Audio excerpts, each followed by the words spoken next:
Bagaimana mungkin? Pemimpin sekte juga melihat adegan ini dan terkejut. Dengan panik dia menggoyangkan tongkatnya dan bel berbunyi tanpa henti. Tapi cacing darah itu sama sekali tidak mendengarkan perintahnya. Itu berputar-putar di kejauhan dan sama sekali tidak berani mendekati Veronica. Sebaliknya, makin keras bel berbunyi, cacing darah tampaknya marah dan berubah menjadi pusaran air untuk bergegas ke pemimpin sekte. Malalai malihong. Pemimpin sekte terkejut dan mengucapkan mantra dengan cepat, tetapi itu tidak berguna sama sekali. Cacing darah memasuki tubuhnya dengan gila-gilaan.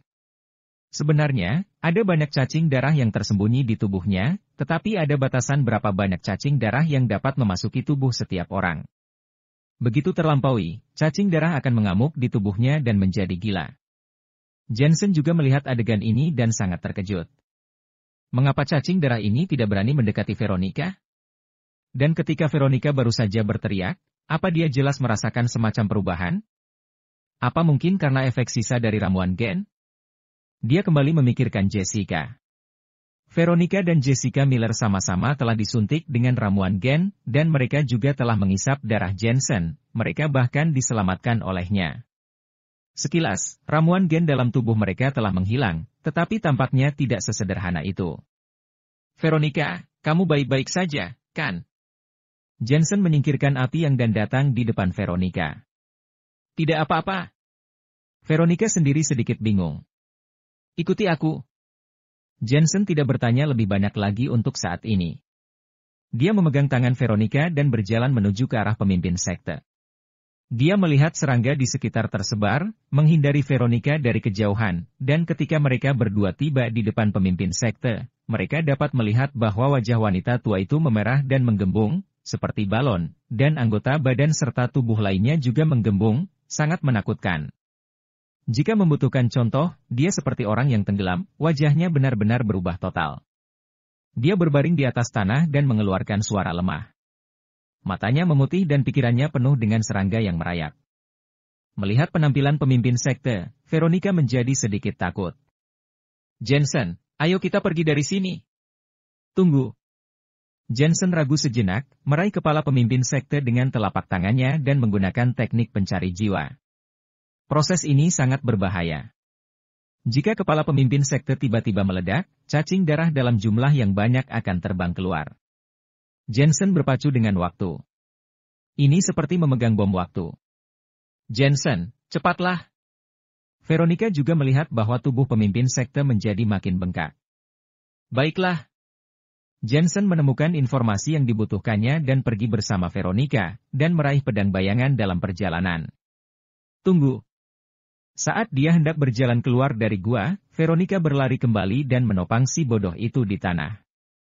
Si bodoh itu hanya mengeluarkan napas, tetapi tidak ada napas yang masuk. Ada 5 sidik jari di pelipisnya, dan tengkorak kepalanya hancur. Jensen mengetahui bahwa orang ini tidak akan bertahan hidup lebih lama lagi. Bobon, ini aku, bertahanlah, aku akan mengeluarkanmu dari sini. Veronica meneriaki si bodoh itu, air mata menetes dari matanya. Si bodoh itu bergerak sedikit, perlahan-lahan membuka matanya, dan berkata sambil tersenyum, ternyata kamu. Kali ini, apakah aku terlihat seperti seorang pria? Iya, kamu seperti pria yang gigih. Kata Veronica sambil menangis. Di kehidupan selanjutnya, aku akan tetap mencintaimu, istriku. Si bodoh itu tersenyum dan terlihat sangat bahagia. Jangan di kehidupan selanjutnya, kamu akan ikut aku di kehidupan ini, dan aku akan membawamu keluar. Veronica ingin membantunya berdiri. Jensen juga berlari, ingin membantu, tetapi dengan cepat menggelengkan kepalanya. Veronica, dia sudah mati. Seluruh tubuh Veronica bergetar, melihat ke arah si bodoh itu dan menemukan bahwa si bodoh itu telah kehilangan napasnya, tetapi matanya masih terbuka dan ada senyum di wajahnya. Bobon! Veronica berteriak, tapi Jensen tahu bahwa tidak tepat tinggal di sini untuk waktu yang lama, jadi dia menyuruh Veronica melepaskan si bodoh itu dan pergi dengan menggendong Veronica di punggungnya. Boom! Baru saja dia keluar dari gua, ada suara seperti drum kulit sapi yang meledak dari dalam. Sepertinya tubuh pemimpin sekte telah meledak, dan kemudian asap memenuhi udara. Namun, Jensen sudah bergegas keluar, dan menuntun Veronica sepanjang jalan, dan setiap 10 menit berjalan, Jensen memukul dinding batu dengan telapak tangannya, menanamkan bom kendali jarak jauh. Setengah jam kemudian, Jensen bergegas keluar dari gua dan melihat sejumlah besar sosok batu berdiri di luar gua, di mana semuanya adalah jurus pengendalian. Jensen tahu jalan, dan membawa Veronica mengelilingi di sekitar jurus pengendalian untuk mencapai hutan. Pengendali jarak jauh muncul di tangannya dan dia menekannya dengan ringan. Duar! Semua bom kendali jarak jauh yang ditanam Jensen sebelumnya meledak, dan bukit-bukit mulai runtuh dan tenggelam dalam-dalam. Semuanya terkubur di dalam tanah. Melihat hal itu, Jensen akhirnya dapat mengembuskan napas lega. Terlalu banyak hal jahat di gua ini, seperti cacing darah. Jika menyebar, maka itu akan menjadi bencana. Sekarang terkubur jauh di dalam bumi, bahaya tersembunyi ini bisa dikatakan sudah diselesaikan. Apa kamu masih sedih? Kemudian, Jensen menatap Veronica. Tidak ada yang tersisa. Veronica tersenyum dan berkata, Bobon berkata bahwa dia tidak pernah meninggalkan gua seumur hidupnya. Mungkin, dia cocok di sana, dan sekarang dia terkubur jauh di dalam gua. Aku harap dia dapat dilahirkan kembali pada keluarga yang baik di kehidupan berikutnya dan menjalani kehidupan yang sederhana. Orang baik akan mendapatkan balasan yang baik. Ayo kita pergi. Jensen menggendong Veronica dan pergi menyusuri hutan. Veronica menyandarkan kepalanya di bahu Jensen, dia merasa sangat nyaman, dan berharap dalam hatinya bahwa dia akan terus seperti ini selama sisa hidupnya. Jensen, bagaimana kamu bisa menemukan tempat ini? Kamu seharusnya berada di ibu kota saat itu. Veronica bertanya, dan mengagumi kehebatan Jensen, dan merasa tersentuh oleh rasa tanggung jawab Jensen. Kamu masih berani bertanya padaku, sudah kubilang jangan pergi ke tempat itu, tapi kamu tidak mendengarkanku. Kata Jensen dengan marah. Maafkan aku hanya ingin membantumu. Siapa yang tahu bahwa pihak lain sangat kuat dan ahli dalam menggunakan sihir jahat? Kata Veronica dengan sedih. Maaf ini tidak berguna. Aku akan menghukum MU malam ini. Tidak, tunggu sampai kamu pulang. Dengan ditemani Veronica, perjalanan jauh ini terasa tidak membosankan. Omong-omong, Bobon pernah memberitahuku bahwa Alastor sepertinya berada di kota Dukon. Veronica berkata lagi. Aku sudah tahu. Mata Jensen bersinar dingin. Dia telah mengumpulkan jiwa pemimpin sekte, hanya untuk mengetahui keberadaan Alastor. Sekarang, dia tidak hanya tahu bahwa Alastor ada di kota Dukon, dia bahkan tahu di mana dia bersembunyi. Jadi kita mau kemana sekarang? Pergi ke kota Dukon dan tunggu orang-orangku datang. Kali ini, aku ingin membuat dia kehilangan sayap dan tidak bisa terbang, ucap Jensen dingin. Setelah keluar dari kota Asmenia, dia tidak pernah sangat ingin membunuh seseorang, bahkan terhadap Justin Onis sekalipun. Karena Alastor sudah mengancam anaknya yang belum lahir. Dan juga karena Jensen ingin melindungi keluarganya. Sehari kemudian, di kota Dukon, sepasang pria dan wanita mengenakan topi dan kacamata hitam berjalan di jalan. Kacamata hitam lebar menutupi penampilan keduanya, tetapi dilihat dari temperamen mereka, mereka berdua adalah pria dan wanita yang tampan, terutama mantel kulit yang menunjukkan sosok sempurna mereka. Hotel Shangri-La, keduanya masuk dan memesan sebuah kamar. Dagon Hall akan tiba besok siang. Keluarga Wilbert juga membantu. Semuanya bergegas ke sini. Jensen berjalan ke arah jendela, dan melihat seluruh kota Dukon, semuanya terkendali. Membunuh Alastor, dia tahu itu pasti tidak akan mudah. Keluarga Gibson pasti tidak akan melepaskannya kali ini, dan mereka pasti akan ikut campur dan mau tidak mau akan berhadapan secara langsung pada akhirnya. Dunia Jianghu akan segera berakhir. Omong-omong, Veronica, apa yang kamu lakukan di dalam gua? Mengapa serangga itu sepertinya mematuhi perintahmu? Jensen menoleh dan menatap Veronica lagi. Veronica hendak mandi dan teringat, aku tidak terlalu yakin, tapi aku mendengar beberapa suara aneh, seolah-olah aku bisa memahami perkataan mereka, dan kemudian aku memerintahkannya. Veronica teringat saat di penjara, dia bisa mendengar percakapan pemimpin sekte dan yang lainnya, dan juga mendengar suara Jensen. Gua itu memanjang ke segala arah seperti labirin. Kamu benar-benar dapat mendengar percakapan mereka. Kekuatan telingamu terlalu bagus. Veronica, aku curiga ini adalah efek dari ramuan gen. Aku ingat terakhir kali di Gunung Perak, kamu mendengar suara si pembunuh, lalu kita dikejar olehnya. Dan ketika kamu baru bangun, kamu mengalami amnesia untuk jangka waktu tertentu. Sepertinya semua itu ada hubungannya dengan ramuan gen. Jensen mengingat-ingat semuanya. Bagaimana ini bisa terjadi? Apa aku sakit? Veronica sedikit khawatir. Jensen menggelengkan kepalanya dan menghibur, jangan terlalu memikirkannya. Kurasa ramuan gen itu mengembangkan otakmu. Beberapa ilmuwan mengatakan bahwa hanya 10% dari otak manusia yang dirangsang, dan 90% sisanya kosong. Seharusnya ramuan gen merangsang sel-sel otak kamu agar otakmu terus berkembang. Veronica juga setuju dengan pernyataan Jensen, dan tidak ada cara lain saat ini. Selama itu tidak berbahaya bagi tubuhnya, dia hanya bisa membiarkannya. Tubuh orang lain yang disuntikkan ramuan gen mengalami mutasi. Sebaliknya, kamu tampaknya telah memperoleh kemampuan khusus dan berhasil melewati kematian. Jensen kembali bertanya, omong-omong, pemimpin sekte tidak melepaskan cacing darah padamu, kan? Sama sekali tidak. Veronica menggelengkan kepalanya. Dia berkata bahwa dia sepertinya ingin menggunakan darahku sebagai persembahan, dan dia berkata bahwa darahku berbeda dan merupakan harta karun. Saat kamu tidak sadarkan diri, aku menggunakan banyak harta langka untuk menyelamatkanmu. Darahmu memang berbeda. Kamu seperti manusia ginseng. Jensen tertawa. Kamu yang ginseng, dan kamu juga adalah lobaknya. Veronica tertawa dan memarahinya, lalu menghela napas dan memikirkan tentang sihir Huasia. Sebenarnya dewa jahat itu benar-benar ada. Ada banyak hal tersembunyi di Huasia, seperti naga kematian, manusia ular, zombie, DLL, dan ini hanya puncak gunung es. Mendengar perkataan Veronica, Jensen menjelaskan bahwa setelah pergi ke sekte tersembunyi, pandangannya juga telah banyak berubah. Selain itu, siapapun itu entah dewa jahat atau bukan, selamanya tidak akan menandingi misteri gerbang perunggu. Aku akan mandi dulu.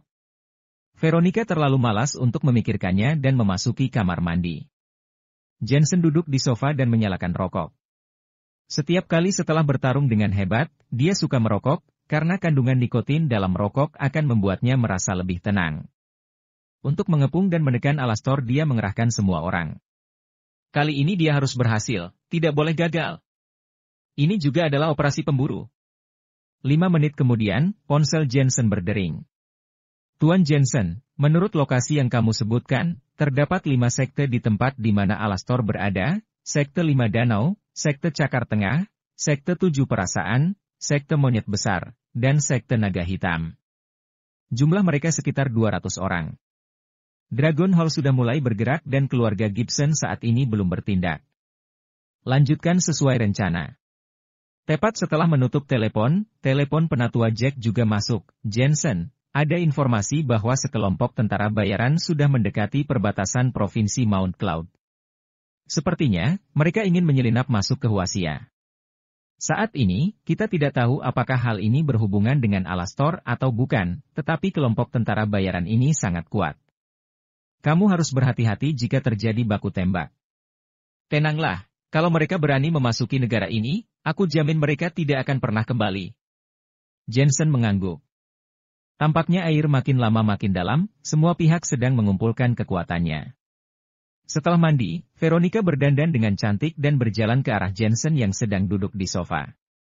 Jensen baru saja menutup telepon saat menyadari Veronica berjalan ke arahnya. Dia melihat Veronica mengenakan piyama sutra dan memperlihatkan kaki ramping dan mulus, dia benar-benar menggoda.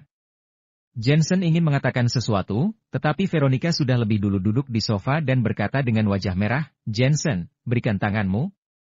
Jensen? Tapi dia tetap melakukannya. Veronica menautkan jari-jarinya yang ramping dengan jari tangan Jensen dan mengerutkan kening, tanganmu sangat dingin. Sepertinya kamu terlalu lelah beberapa waktu terakhir ini. Jensen? Kenapa kamu tidak merasa dingin? Veronica berkata lagi, biarkan aku menghangatkan MU.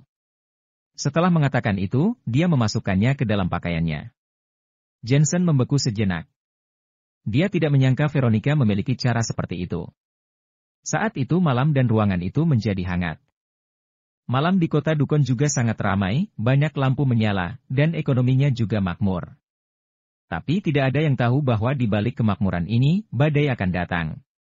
Di sebuah hotel sebelah utara kota Dukon, Alastor sedang berolahraga di kamarnya. Otot-ototnya kokoh, dan setiap ototnya dilatih dengan baik dan penuh dengan kekuatan yang meledak-ledak. Dia berdiri terbalik dengan satu jari dan tangannya yang lain menggantung ke bawah, lemah seperti lumpur. Tangan ini hancur terkena patahan pedang Jensen. Tulang, jaringan dan otot semuanya bercampur menjadi satu, sepertinya sangat sulit untuk disembuhkan. Apalagi ada bekas luka seukuran kepalan tangan di punggungnya, yang merupakan akibat ditembus oleh pedang yang patah. Kekuatan pemulihannya juga dianggap kuat, dan lukanya sembuh hanya dalam beberapa hari. Jensen, dari mana kamu mendapatkan kemampuan ini? Dia berdiri terbalik dengan satu jari sambil memikirkannya.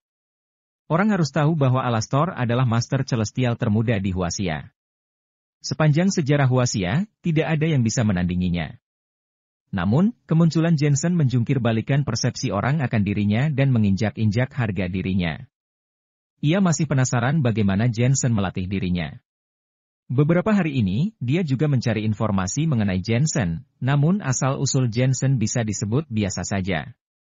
Dia dilahirkan di kota Asmenia daerah administrasi Seleton dan bukan dari keluarga dunia Jianghu, tetapi keluarga pengobatan tradisional. Sejak kecil, dia tidak pernah belajar bela diri, apalagi berkelahi. Orang ini berasal dari keluarga yang biasa, tetapi dia bisa menghancurkannya. Jensen, aku tidak akan mengakui kekalahan seperti ini. Makin Alastor memikirkannya, dia makin marah. Dia jarang kembali, tapi akhirnya dia kalah dengan memalukan dan harga dirinya tercoreng. Sekarang, kemungkinan besar semua orang di dunia Jianghu menertawakannya. Tuan Muda Alastor, keluarga Gibson memintamu untuk meninggalkan Huaxia. Seorang pria tua masuk, memegang nampan dengan kedua tangan, dengan minuman bernutrisi dan handuk di atasnya. Alastor berdiri dan berguling di udara, melayang ke lantai, dan kemudian mengambil handuk untuk menyeka keringat di tubuhnya. Katakan pada mereka bahwa aku, Alastor, akan pergi atau tinggal sesuai dengan keinginanku. Setelah mengatakan itu, dia mengambil minuman bernutrisi itu dan meminumnya. Metode pelatihan Alastor berbeda dari para master dunia Jianghu.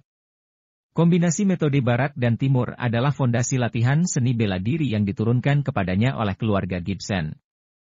Metode Barat berasal dari belahan dunia Barat dan menyesuaikan tubuh melalui ilmu pengetahuan. Tuan Muda Alastor, situasi saat ini tidak baik, lebih baik Anda meninggalkan Huaxia terlebih dahulu. Pria tua itu berkata dengan hormat, suatu kali, Justin Onis, anak pemimpin sekte Bangau Putih, tidak mendengarkan pengingat seniornya dan bersikeras untuk kembali ke negara ini. Pada akhirnya, dia dibunuh oleh Jensen. Kamu diam. Alastor menjentikan jarinya, dan setetes keringat dari telapak tangannya melesat seperti peluru. PFFT. Bahu orang tua itu dipukul hingga berdarah, tetapi dia menggertakkan giginya dan tidak berkata apa-apa. Aku bukan Justin Onis. Aku lebih pintar darinya. Ketenanganku lebih baik dari dia. Aku bisa mengetahui situasinya dengan lebih baik. Alastor berkata dengan samar, aku akui Jensen sangat kuat, tapi aku pandai dalam mengatur strategi. Kekuatannya bisa meningkatkan potensiku. Ketika hidup aku benar-benar dalam bahaya, aku sudah pasti akan berhenti pada saat itu. Apa yang dia katakan sebenarnya tidaklah salah. Tumbuh di bawah tekanan seperti yang dibawa oleh Jensen, terkesan berani. Namun, kenyataannya dia berhati-hati, karena dia juga mengendalikan semuanya dan bisa berhenti saat nyawanya menjadi taruhan. Ini juga merupakan risiko dari mengejar kekuatan. Pria tua itu tertegun sejenak, merasa bahwa apa yang dikatakan Alastor benar. Alastor ini orang yang berani dan banyak akal. Ia sama sekali bukan orang sembrono seperti kelihatannya. Katakan pada keluarga Gibson aku akan tetap di sini. Aku tidak akan pergi. Alastor menambahkan. Pada saat ini, pria tua itu menyadari ponselnya berdering. Dia mengambil dan melihatnya lalu langsung menyerahkannya pada Alastor. Tuan Muda Alastor, ada telepon dari Tuan. Alastor sedikit terkejut. Sejak dia pergi ke luar negeri tahun itu, ayahnya tidak pernah meneleponnya. Meskipun kali ini hampir dibunuh oleh Jensen, tapi ayahnya juga bersikap tidak acuh. Kenapa dia berinisiatif meneleponnya kali ini? Alastor langsung menyeringai, merasa seperti telah menang. Dia menentang ayahnya sejak dia masih kecil, dan tidak ada yang mau mengakui kekalahan. Hari ini, ayahnya berinisiatif untuk mencarinya, ini menandakan bahwa dia telah berkompromi dan mengalah. Alastor! Suara rendah terdengar dari telepon, kamu, segera tinggalkan Huasia. Ayah, kamu menelepon hanya untuk mengatakan ini padaku? Wajah Alastor menjadi dingin. Tenang saja, dalam melakukan sesuatu aku tahu batasannya. Kamu tidak perlu khawatir. Bagaimana tidak membuat aku khawatir? Kalau saat terakhir kali itu kamu tidak menggunakan roket keluarga, kamu pasti sudah sejak lama mati di tangan Jensen. Ayah, aku, Alastor, telah berperang begitu banyak di luar negeri.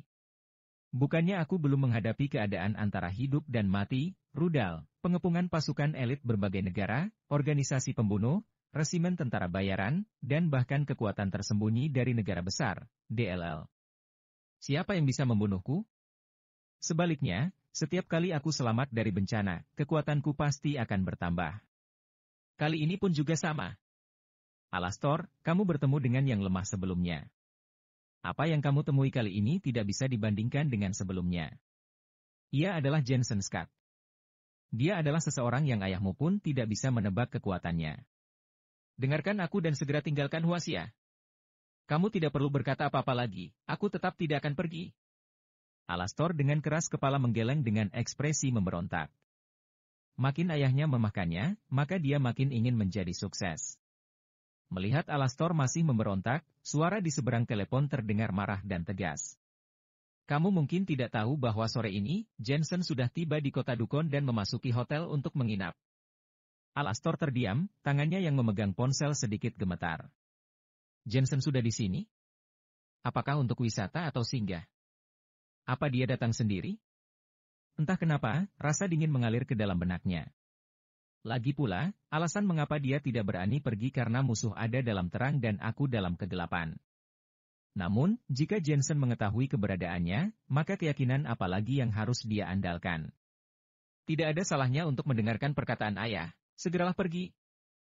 Mendengar Alastor terdiam, keluarga Gibson juga tahu bahwa dia takut. Tidak ada seorang pun yang bisa mengenal seorang anak sebaik ayahnya sendiri. Alastor memiliki keberanian, tapi dia juga bisa mengukur tingkat keseriusan suatu permasalahan.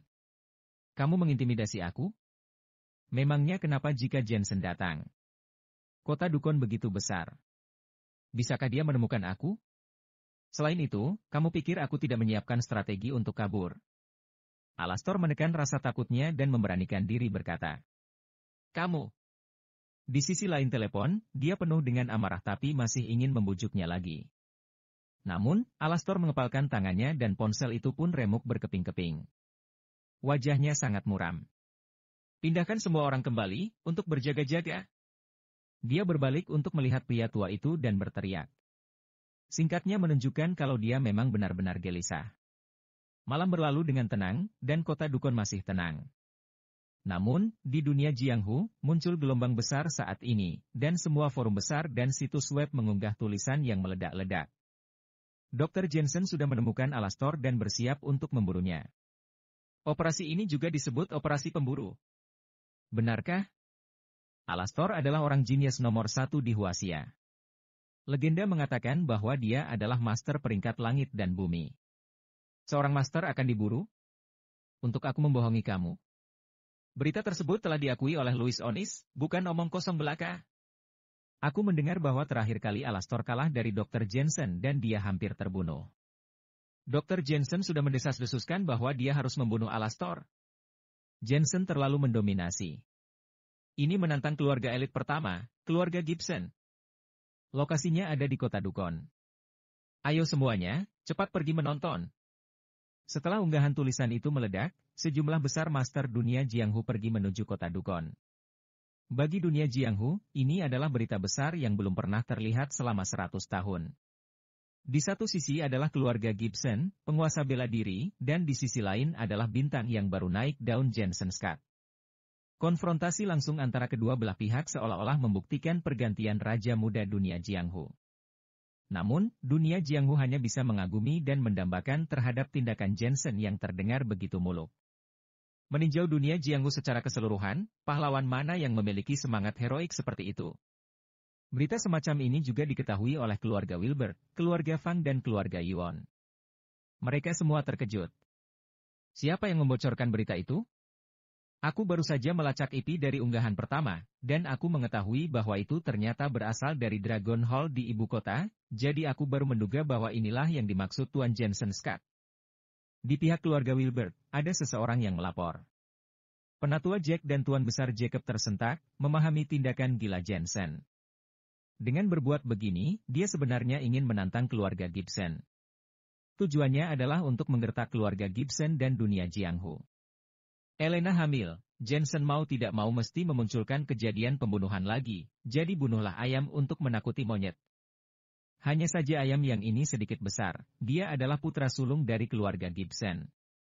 Jika perburuan berhasil, siapa lagi di dunia Jianghu yang berani memprovokasi Jensen? Bocah, kamu makin lama makin sempurna dalam melakukan sesuatu.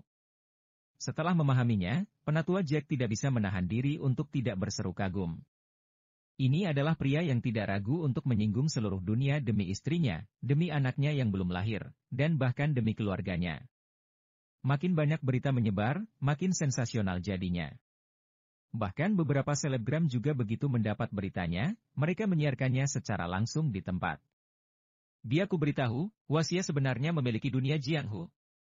Selebgram live streaming dan menarik banyak perhatian. Dunia Jianghu? Sial, menurutmu itu syuting TV? Itu sudah ketinggalan zaman. Mengapa kamu tidak mengatakan Qin Huang atau burung pegar sekalian? Keren, demi menarik perhatian, berbagai macam topik apapun ada. Bukankah dunia Jianghu itu melompat ke atas atap, memanjat dinding dan berjalan di atas tanah dengan ilmu ringan badan? Belum lama ini, pemimpin sekte Nadiko dengan satu pukulan. Sejumlah besar komentar meledak.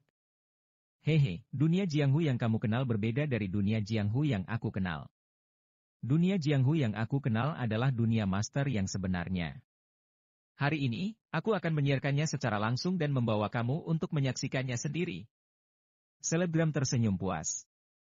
Meski ada banyak orang yang menghardiknya, tapi semua orang dibuatnya penasaran. Fans melonjak dan akan menghasilkan banyak uang.